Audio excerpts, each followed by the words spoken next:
laboratory in Texas in the next few hours. The material, taken from what's being described as the most dangerous rock in our solar system, came down to Earth in Utah in a NASA spacecraft. Scientists are hoping the samples will provide some answers about how life began more than 4 billion years ago. Our science editor, Rebecca Morrell, reports from Utah. SRC electric Earth atmosphere. A first glimpse of the capsule after its epic journey through space. We have confirmed parachute deployment. High up in the atmosphere, a parachute opens, slowing its descent. Touchdown. I repeat, DDL. SRC has touchdown. A textbook landing in the middle of the Utah desert. For Dante Loretta, the lead scientist who spent decades working on the OSIRIS-REx mission, it was an emotional moment. I was fortunate enough to be one of the first people to lay eyes on the capsule, and boy, did we stick that landing. It was just sitting right there, a few tens of feet right off a nice road, perfect place for the helicopters to land. Didn't move, it didn't roll, didn't bounce. It just made a tiny little divot in the Utah soil. So for the environmental sampling team, that was great. We had to sample the area right where the capsule landed. We picked up some background sample soils just for understanding the native environment, some dust samples, and gas samples to see if anything was coming out of the capsule. We don't think so because the safety engineers were the first ones on the scene. We actually couldn't approach it until they cleared it for human safety reasons. And I can't say I couldn't be more proud. And just to remind you, not only did we bring this mission in on schedule, under budget, and delivered more science than we had even thought was possible with the encounter with Bennu, but we think we've got a lot of sample in that science canister. And the painstaking and meticulous process to prepare it for opening begins. The whole procedure will take weeks.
Hi, Amy.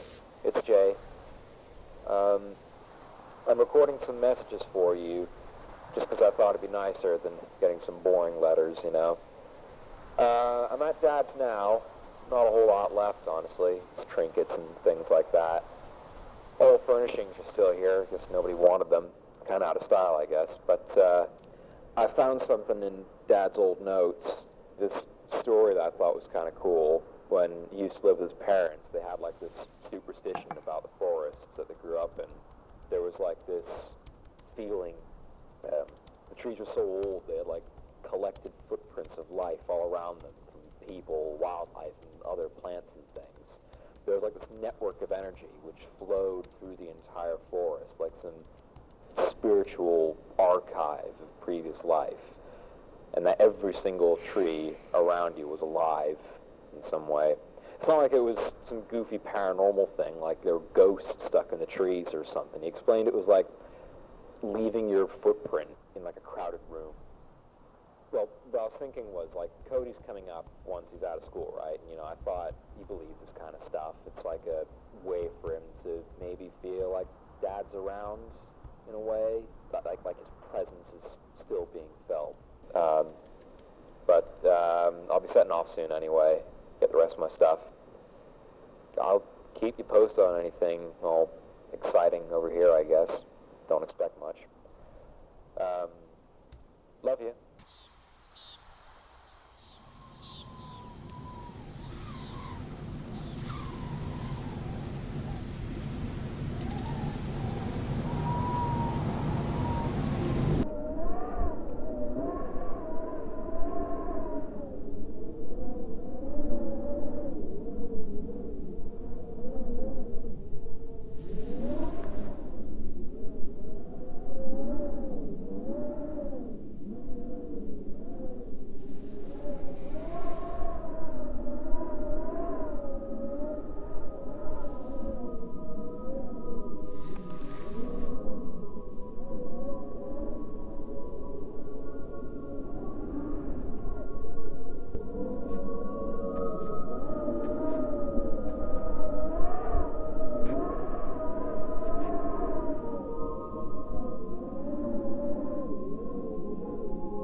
Hey, Amy. I was just wondering if you and Cody were still planning on coming over. I know things got a bit out of hand, and it's not your fault. It's fine. I just,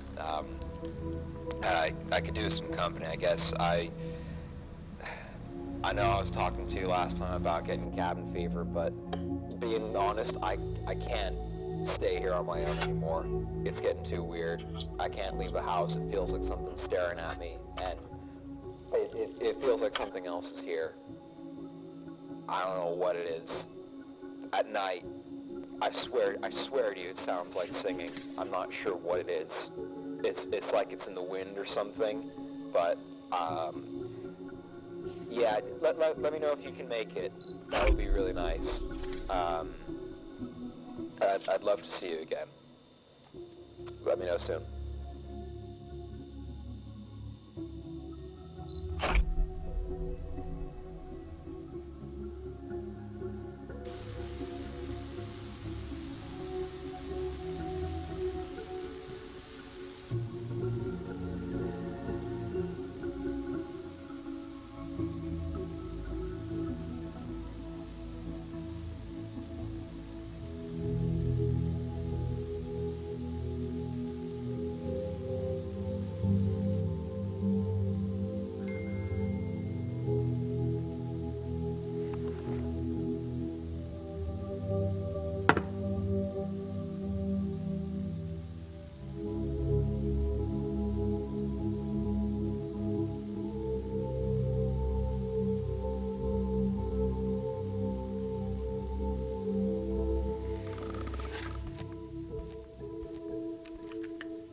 Responding to me because of what I was saying. Listen, I found it.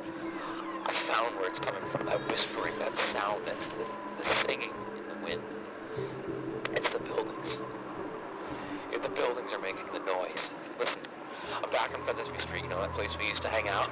I found that you can hear them better through Dad's old hearing aid. I don't know because Dad was saying the same thing before he died, and I thought maybe he was just going senile, but he's been hearing the same thing I have. You can't record it just through the tape recorder. There's something with the hearing aid, but I've got it right up to the speaker. Listen to them, you can hear it. You can hear it. You can hear it. That's it.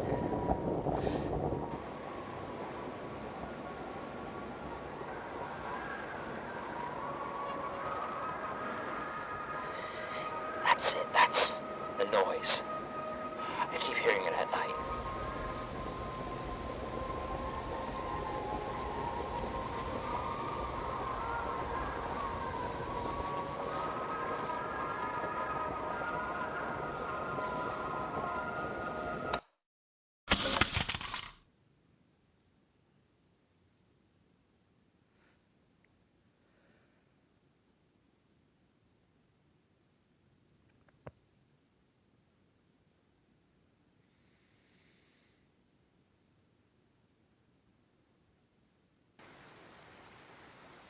Once the industry core to a town which transformed it into a modern thriving community, today the relic of a bygone era. The mill brought life into what was regarded as the border town to a border town. It put itself on the map. The labour, however, did take its toll on the many who worked for it.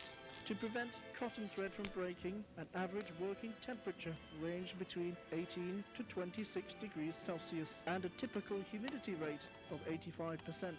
Cotton dust travelling through the air in these conditions led to several respiratory conditions such as bronchitis and tuberculosis.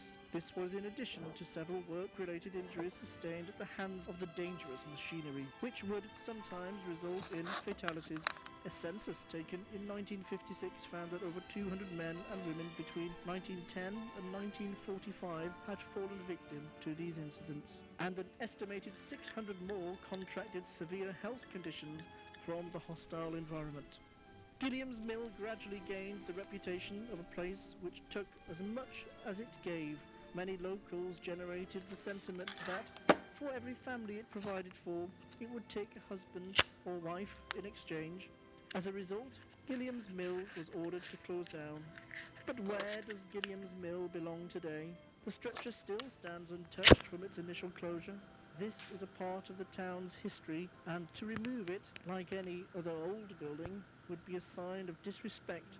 And so, following a council assembly, it has been negotiated that while the main building of the mill will be levelled and cleared, the iconic, once record-breaking chimney, which defined the mill, will be restored, and officially recognised for historic and cultural significance. A compromise which will ensure the men and women who gave their lives to the mill in exchange for the well-being of their hometown will be celebrated and never forgotten.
You can't record it just through the tape recorder. There's something with the hearing aid, but I've got it right up to the speaker. Listen to me. You can hear it. You can hear it. That's it.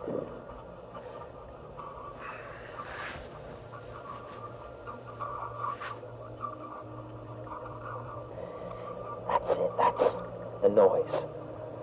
I keep hearing it at night.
listening to the last testament of James Astor.